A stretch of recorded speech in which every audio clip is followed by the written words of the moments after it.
Noche oscura en la capital de los Estados Unidos de América. Una pizzería de una franquicia popular recibe un pedido muy extraño. De golpe, 21 pizzas para una sola dirección. ¿Cuál es esta dirección?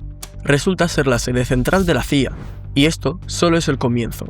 Poco después llegan pedidos similares a pizzerías cercanas al Pentágono y a la Casa Blanca, y continúan hasta las 2 de la madrugada. En ese mismo momento, a 10.000 kilómetros de Washington, en otro continente, estalla una guerra. Casi 90.000 soldados iraquíes y 690 tanques cruzan la frontera de Kuwait, un pequeño emirato en Oriente Próximo. Poco antes, el presidente de Irak, Saddam Hussein, había acusado a las autoridades kuwaitíes de llevar años extrayendo petróleo iraquí de forma ilegal. Irak ocupa Kuwait, y en respuesta, las fuerzas de la ONU, con Estados Unidos al frente, salen en defensa del emirato. Este conflicto pasará a los libros de historia como la Guerra del Golfo Pérsico, durará medio año y terminará con la victoria de la coalición internacional. A Irak se le impondrán duras sanciones que en su mayoría seguirán vigentes hasta el año 2003, cuando Estados Unidos invada el país, derroque a Saddam Hussein y este acabe siendo ejecutado. Llegados a este punto, la pregunta es inevitable: ¿qué pinta la pizza en todo esto? ¿Y qué relación puede tener con el destino de dictadores y presidentes? Esa misma cuestión se la plantearon los periodistas al dueño de una conocida cadena de pizzerías de Washington, un empresario llamado Frank Meeks. Él respondió con total calma: vosotros, ahí, en las redacciones, sois siempre los últimos en enteraros. En cambio nosotros estamos al tanto de cuando algo empieza a liarse. En noches como esta, mis hombres no paran hasta el amanecer. Meeks sugirió que fijándose en los picos repentinos en los pedidos de pizza de edificios gubernamentales se podría anticipar el inicio de guerras y otros grandes acontecimientos históricos. Su razonamiento era simple. En la CIA y en el Pentágono sabían que la tensión entre Irak y Kuwait podría estallar en cualquier momento, así que se quedaron trabajando hasta tarde. Cuando quedó claro que no podrían cenar en casa, las instituciones públicas de todo Washington empezaron a pedir pizza en grandes cantidades. Asimismo, nació la teoría del llamado índice de la pizza del Pentágono, una de las teorías conspirativas más insólitas, pero también de las más coherentes y razonables de nuestro tiempo. Según esta idea, predecir crisis internacionales resulta muy fácil.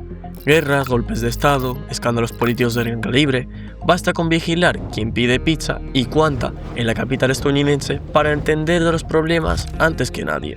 Es como un pequeño augurio moderno de la era de los conflictos globales, con una base estadística sólida e intuitiva para cualquiera que alguna vez haya tenido que quedarse en el trabajo por alguna urgencia.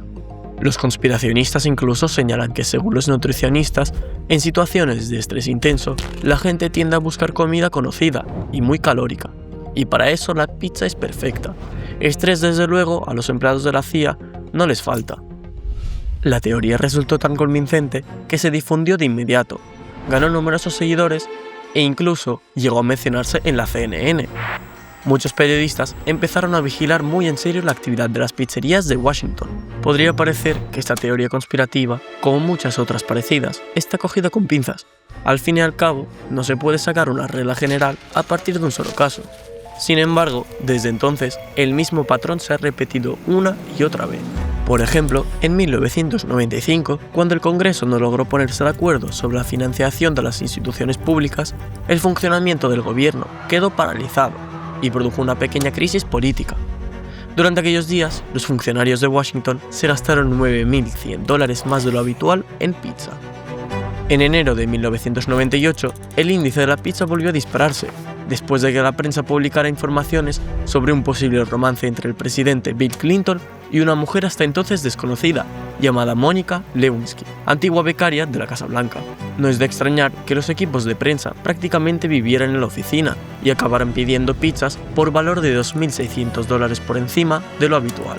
El siguiente pico llegó en diciembre de ese mismo año, cuando en el Congreso de Estados Unidos se celebraban las audiencias del proceso de destitución de Clinton. Durante un tiempo parecía que el escándalo se estaba diluyendo, pero entonces surgió la cuestión del perjurio. Al declarar ante el tribunal, Clinton negó rotundamente cualquier relación inapropiada con Lewinsky, y lo hizo bajo juramento. Sin embargo, más tarde aparecieron pruebas materiales contundentes, incluidas grabaciones de las conversaciones telefónicas y muestras biológicas del propio presidente.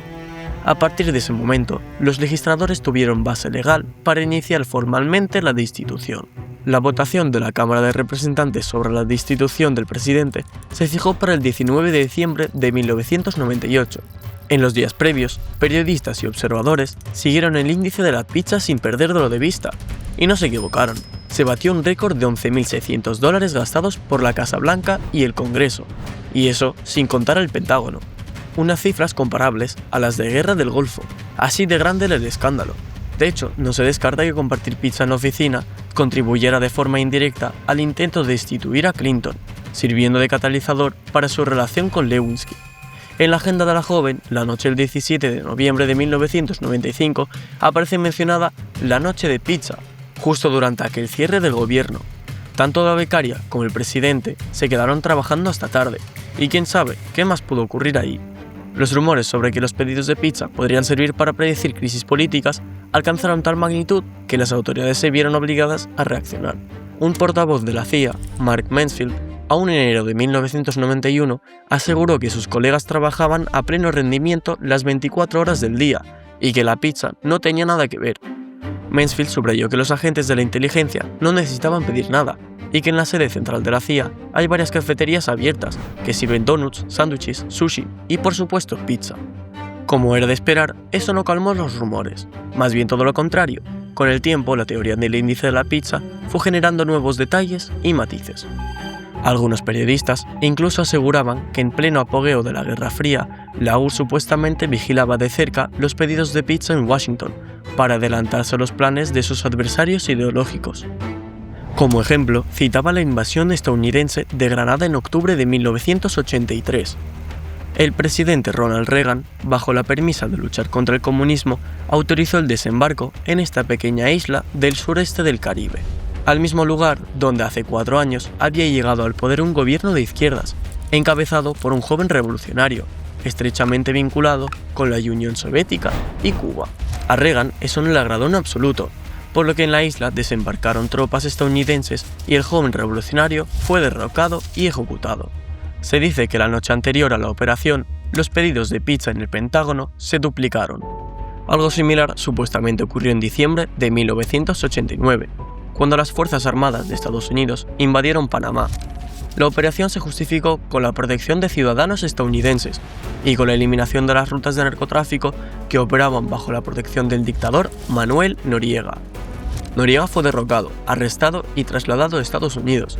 Se dice que entre los que más se beneficiaron de aquella operación estaban también los propietarios de pizzerías de Washington. Eso sí, conviene recordar que las pizzerías no son ministerios de defensa ni agencias de inteligencia, y sus archivos difícilmente se conservan hasta hoy.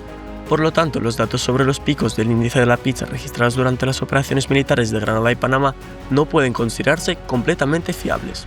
Muchas teorías conspirativas acaban perdiendo interés con el tiempo y caen en el olvido, pero no la del índice de la pizza. Al contrario, últimamente no hace más que ganar popularidad y acumular nuevos detalles.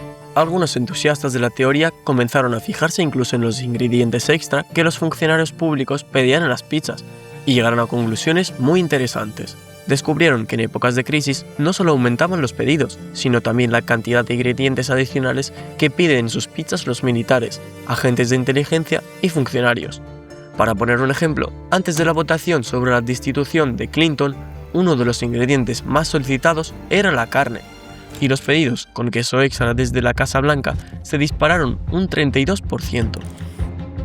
Entre otros conflictos asociados a picos del índice de la pizza, distintas fuentes mencionan los bombardeos de la OTAN sobre Yugoslavia en 1999, los ataques aéreos de Estados Unidos durante la Guerra Civil Siria y el asesinato en 2020 de uno de los líderes del Cuerpo de Guardianes de la Revolución Islámica, Qasem Soleimani, autorizado por Donald Trump. Pero el caso mejor documentado es la operación para eliminar a Osama Bin Laden, llevada a cabo el 2 de mayo de 2011. Ese día, los empleados de la administración del presidente Barack Obama y el propio presidente consumieron cantidades descomunales de pizza. Un testigo de los empleados incluso llegó a comparar la sala de situación de la Casa Blanca con una residencia universitaria, de tantas cajas vacías que habían por todas partes. El ejemplo más reciente de cómo funciona el índice de la pizza es el conflicto entre Israel e Irán. En la noche del 13 de junio de 2025, Israel lanzó ataques aéreos contra Irán, en el marco de la operación León Ascendiente. Aproximadamente una hora antes, según la agencia French Presse, el número de pedidos de pizza en Washington se disparó. Los conspiracionistas hablaron entonces del inicio de un gran conflicto, y no se equivocaron. Más tarde Donald Trump confirmó que su equipo conocía de antemano el comienzo de una operación israelí. Es imposible saber hasta qué punto el índice de la pizza funciona realmente como una herramienta de predicción, pero lo que sí que está claro es que durante más de 35 años, las observaciones realizadas por periodistas y propietarios de pizzerías han respaldado la teoría de que sí que existe una relación entre la pizza y la crisis del cáncer global. Cierto es que si pedir pizza delatara realmente el inicio de operaciones estratégicas, bastaría con prohibir a los funcionarios que la pidieran, algo bastante sencillo de implementar. También es verdad que la coincidencia temporal no implica la causalidad, como coinciden en señalar la mayoría de los críticos. Aún así, no se puede negar que a veces el índice funciona demasiado bien como para descartarlo sin más. La historia reciente ofrece otros ejemplos similares, como cuando aficionados a la inteligencia lograron localizar con total precisión la ubicación de bases militares estadounidenses y las pulseras deportivas que llevaban los soldados. A partir de esta información, razonaron con bastante lógica que era poco probable que los pastones llevaran este tipo de dispositivos, y desde luego que los usaran para salir a correr por las mañanas. Algunos periodistas incluso ven en el inicio de la pizza una metáfora de la relación entre la sociedad estadounidense y el poder. Dicen que la época de la transparencia quedó atrás y de que al gobierno ya no le interesa informar abiertamente a los ciudadanos. Por eso, observar las ventas de pizza se convierte en la única manera para un ciudadano corriente de saber qué está pasando de verdad. En los últimos tiempos, a medida que la tensión política en Estados Unidos va en aumento, la teoría del índice de la pizza ha dado lugar a nueva variante, más bien sarcástica.